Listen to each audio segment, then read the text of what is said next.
I'm the only pro football player that's in the Hall of Fame, and I'm the second best player in my own family. Your brother's too big and strong and physical.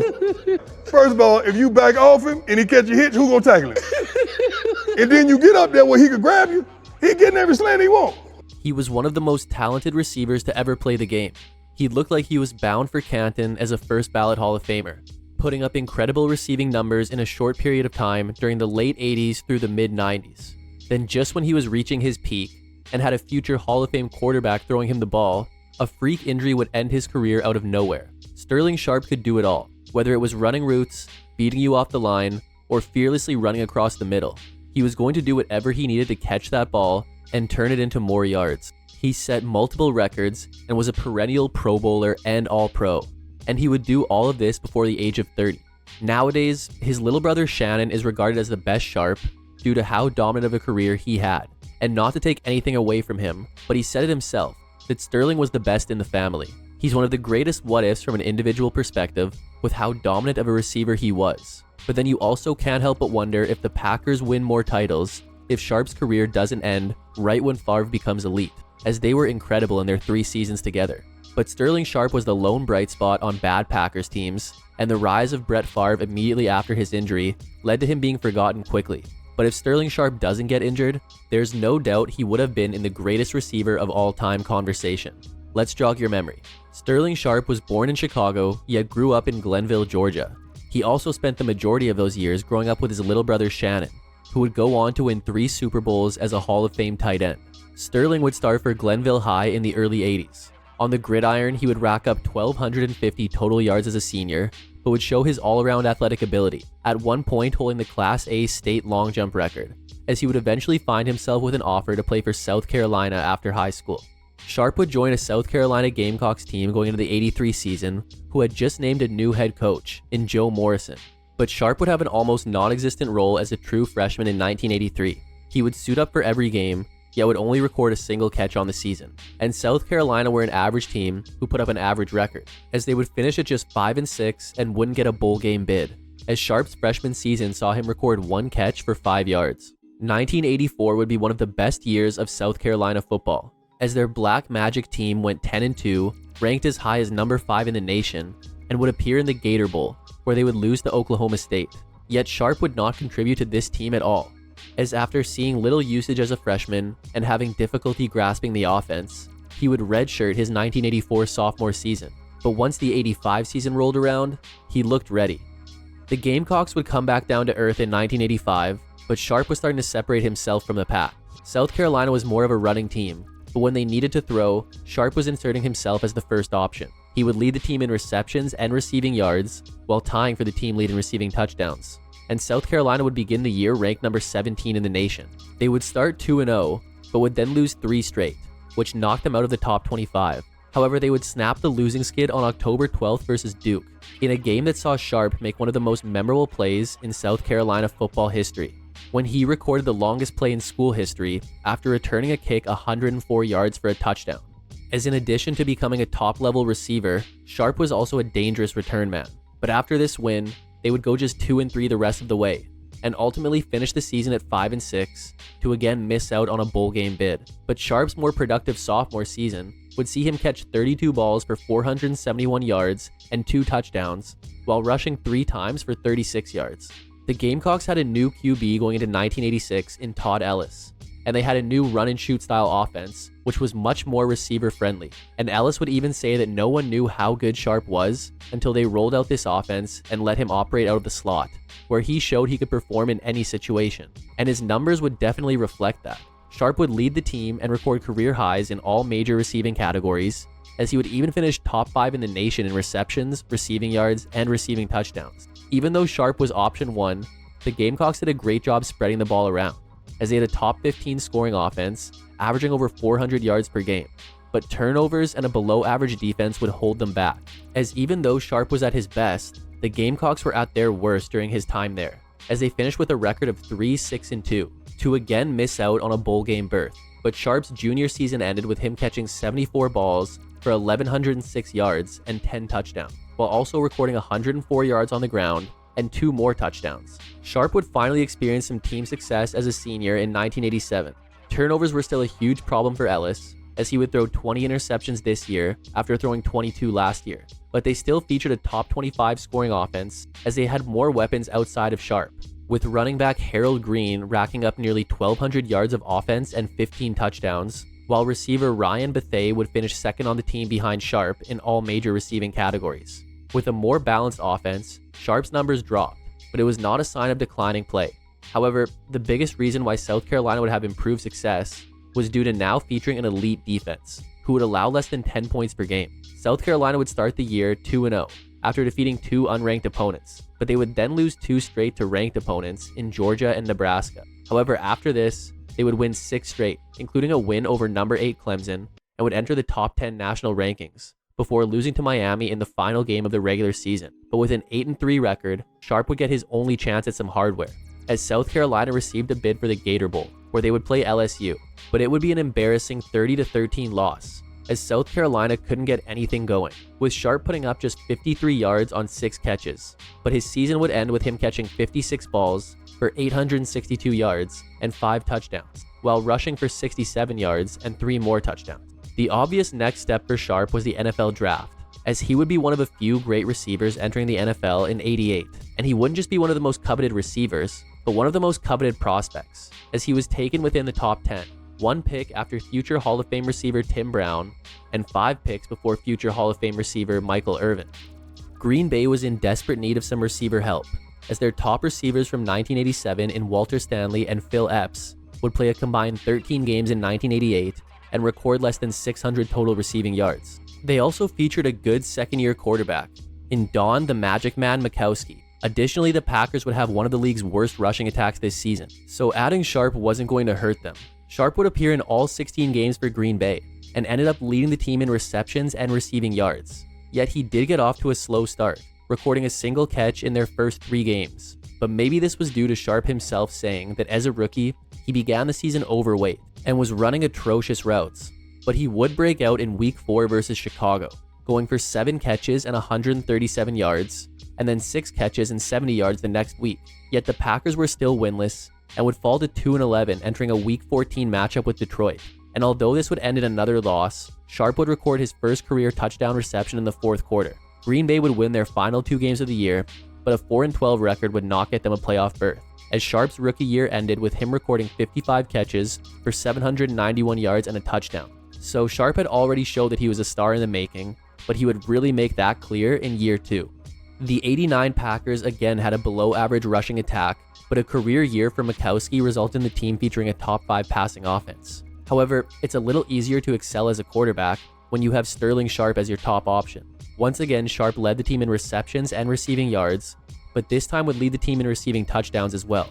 And his numbers were on par with the best in the league, as he would finish second to Jerry Rice in receiving yards and receiving touchdowns, while leading all players with 90 receptions, as his breakout year would see him get voted to his first Pro Bowl, as well as receive a first-team All-Pro selection. Sharpe would record 9 games with at least 6 receptions, 6 games with at least 100 yards, and would score in 9 separate contests. His best stretch would come during weeks 12 and 13, when he had a combined 18 receptions for 326 yards and 4 touchdowns, which included a career-high 169 receiving yards and a career-long 79-yard catch-and-run touchdown versus Tampa Bay, as Green Bay would win both of those games. They would win more than they lose this season, but even with a 10-6 record, it still wasn't enough for a playoff berth, as Sharpe's second season would end with him catching 90 balls for 1,423 yards and 12 touchdowns, while rushing 2 times for 25 yards. The 1990 Packers rushing game had regressed to one of the worst in the league, and Majkowski wasn't playing at his All-Pro level from the year before. And then in Week 11, he would injure his shoulder, which ended up being a torn rotator cuff, meaning his season was over, as overall the Packers would have 3 different starting QBs this year. With the lack of stability, Sharpe wasn't able to produce at the same rate, but all things considered, he performed exceptionally well, still finishing top 5 in receiving yards at over 1,100, and leading the Packers in all major receiving categories, as although he would miss out on another All-Pro selection, he would still get voted to the Pro Bowl. Sharpe would only manage 3 games with at least 100 yards, yet they would all occur before the Majkowski injury, as Sharpe had 48 catches for 814 yards and 4 touchdowns after 10 weeks, but would then record just 19 catches for 291 yards and 2 touchdowns the rest of the way, as the Packers would go 1-5 after Majkowski went down and finish at 6-10 to again miss the playoffs. But Sharpe's season ended with him catching 67 passes for 1,105 yards and 6 touchdowns, while adding 14 yards on the ground. Majkowski was back in his starting role to begin the 91 season,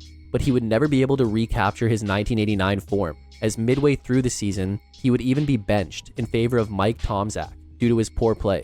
At this point, the Packers were bad and didn't look like they were going to be getting better anytime soon, and Sharpe remained the lone bright spot on their offense. But with another year of quarterback inconsistency, he would fail to crack 1,000 yards receiving and miss out on the Pro Bowl, but he would still lead the team in receiving yards and receptions, while tying for the team lead in receiving touchdowns, as he was only able to reel in 4 touchdowns for a Packers team who threw just 17 of them in total. Sharpe would have 7 games with at least 5 catches, yet would only record 1 game with over 100 yards receiving. And to no surprise, a Green Bay team with a poor offense and below average defense would finish at 4-12 and again miss the playoffs, as Sharpe pulled in 69 receptions for 961 yards and 4 touchdowns, while adding 4 yards on the ground. But 1992 would see Green Bay completely flip the script. The Packers head coach since Sharpe's arrival, Lindy Infante, was out to begin the season, as he had been replaced with Mike Holmgren during the 91 playoffs. And then about a month after that, the Packers pulled off a trade with Atlanta, as they sent a first-rounder to the Falcons for a second-year quarterback named Brett Favre. Initially, Favre was supposed to learn behind Majkowski, but in week 3, Majkowski went down with an ankle injury, forcing Favre into the game, which would kick off a legendary career. And although Sharpe needed the fearless second-year quarterback to put up the numbers he would put up over the next few seasons, Favre really needed one of the most reliable and dynamic receivers in the NFL in Sharpe, but no one really expected them to gel as quickly as they did. Sharpe had already gotten off to a great start to the year, with 20 catches for 270 yards and 2 touchdowns after 3 weeks. But after Favre became the starter, Sharpe would have just 2 games with less than 6 catches and 6 games with over 100 yards, and would find the end zone in 9 of those games, as when it was all said and done, Sharpe had put up then career highs across the board, while also leading the league in all 3 major receiving categories, taking home the coveted Triple Crown, while returning to the Pro Bowl and being selected as a first-team All-Pro, as he would even finish 4th in MVP voting, and his 108 receptions would set a new NFL record at the time for receptions in a season. Unfortunately, the Packers still didn't have much outside of their new QB receiver duo, and even though they were able to finish with a winning season, their 9-7 record wouldn't be enough for a playoff berth. But Sharpe's historic season would see him catch 108 passes for a career-high 1,461 yards and 13 touchdowns, while adding 8 yards on the ground. Favre was still slinging it in 1993, but he showed that you need to take the good with the bad, as even though he was one of 6 players with over 3,300 passing yards, he also led the league in interceptions with 24. But Sharpe was able to bail him out of some bad decisions, as he would break his own record from the year before, this time finishing the season with 112 receptions to again lead the league, while finishing top 3 in receiving yards and touchdowns. Green Bay was starting to see improvement, as they featured running back Daryl Thompson and fullback Edgar Bennett, who combined for over 1,200 rushing yards and 12 touchdowns. And they were also able to get a good year out of tight end Jackie Harris, who would record over 600 receiving yards in just 12 games. But Sharpe was one of the best, as he would have 5 games with at least 100 receiving yards, 1 game with less than 5 receptions, and 3 games with 10 receptions, as he would have a career day in a Week 8 win over Tampa Bay, where he would finish with 10 receptions and a season-high 147 yards, while also hauling in 4 touchdowns, as he was once again a Pro Bowler and a first-team All-Pro selection in '93. Green Bay featured a top 10 scoring offense and defense, but they were limited by their turnovers, finishing at just 9-7. But this time, that was enough for Sharpe to get his first taste of the postseason, and he wouldn't disappoint. The wild card would see the Packers take on the Lions in Detroit. Green Bay would score 3 offensive touchdowns, and Sharpe was on the receiving end of each of them, as he would catch a 12-yard touchdown in the second quarter, then a 28-yard touchdown in the third quarter, and then with less than a minute left in the game, and the Packers down by 3, Favre found Sharpe one more time. Sharpe would get loose for a 40-yard touchdown, as overall he finished the game with 5 catches for 101 yards and 3 touchdowns, with his last score being the game winner, as Green Bay advanced to a divisional round matchup with Dallas. The Packers would fall behind 24-3 in the third quarter, and this would be a hole that they couldn't dig themselves out of, as they would eventually lose 27-17. Yet Sharpe would still make his mark, with 6 catches for 128 yards and a touchdown. But Green Bay's season was over, as Sharpe caught a career-high 112 passes for 1,274 yards and 11 touchdowns, while adding 8 yards on the ground. But everything would change during the 1994 season. Sharpe had signed a 10-year, $15.5 million extension in 1991, but after the dominance he had been exhibiting since Favre took over as quarterback, he wanted his contract restructured further. Reportedly, the Packers had already made changes to make it easier for him to reach some incentives, but Sharpe wanted more, and informed Holmgren that he would not suit up for the season opener versus Minnesota if he was still under his current contract. So the Packers acted quick, and the night before the game, the two sides would reach an agreement, which apparently had Sharpe making $1 more than the highest paid receiver in each remaining season of his contract. So Sharpe was on the field for Week 1 versus Minnesota and would catch 7 balls for 53 yards and a touchdown in a win. The 94 Packers also had a third-year receiver in Robert Brooks, who would produce well in a starting role, but Sharpe remained the premier option. His receptions dipped below 100, yet his 94 catches would still be top 5 in the league, and his yards would be his lowest in 3 seasons. But he still led the league in one major receiving category with the career-high 18 touchdown receptions. He would still have 12 games with at least 5 receptions and 5 games with over 100 yards. Yet his touchdown totals were interesting, as after 11 weeks, he had just 5 touchdowns and had been held scoreless over the past 4 games.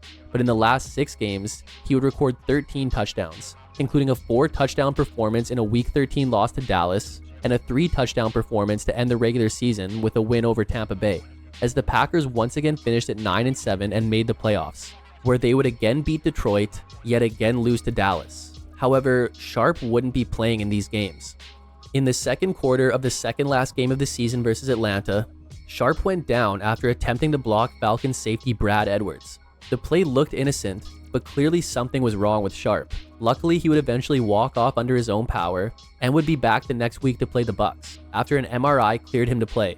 But then he would suffer another similar injury during this game, which honestly makes his 3 touchdowns to end the season even more impressive. And days after the regular season, it was determined that Sharpe had a neck abnormality and suffered stingers in each of the final 2 games of the year, which led to pain and numbness, as he had unusual looseness between his top 2 vertebrae, which required surgery and would end his year, as he finished the season with 94 catches for 1,119 yards and 18 touchdowns, while adding 15 yards on the ground. Regardless of if he was going to play again or not, he needed that surgery, which led to the other huge worry. Was Sterling Sharpe's playing career over? And the short and unfortunate answer to that question was yes. Sharpe was thought to be the first player to undergo this type of surgery. The recovery time was expected to be a minimum of 8 months, meaning he would likely sit out the 95 season. But just a few months after the surgery, he was a free agent. Sharpe's huge contract was non-guaranteed, but he was supposed to receive $3.2 million in 95. So after the Packers offered him $200,000 as he sits out the year, his agent demanded they raise the offer or release him, and Green Bay chose the latter. But the risk associated with Sharpe's injury was too much for any team to overlook, as he wouldn't be signed by anyone, seeing his NFL career come to an end after just 7 incredible seasons. During the 7 years that Sterling Sharpe was on an NFL field, Jerry Rice was the league's best receiver, but many would tell you that Sharpe was second and that the gap was smaller than you'd think. Sharpe upped his stock during his 4 years at South Carolina, but once he got to the NFL, he hit another level. He was tough and didn't shy away from the contact, unlike a lot of receivers. He could play in the slot or play outside and could beat you in multiple ways. And even though his career is looked at as an injury tragedy, up until that point, he had never missed a game in his 7 seasons, as he was always available and always effective. Even with the first half of his career being spent with a multitude of less than ideal quarterbacks, he still put up numbers on par with the league's best receivers. Then when Brett Favre took over, Sharpe became arguably the NFL's best receiver in that 3-year stretch, even capturing the Triple Crown. And even though his career was quite short and never saw much winning, neither of those things are his fault. So it's a little surprising he hasn't been enshrined in the Hall of Fame, because during the 7 years that Sterling Sharpe was a Green Bay Packer, he was producing at a Hall of Fame rate. But that's it for today's episode on Sterling Sharpe. Hope you enjoyed it, and make sure to subscribe for more videos like this one. If you liked it, check out this one on another underrated receiver of the 90s, or this one, on someone who played for one of Green Bay's biggest rivals. Thanks for watching, and see you next time.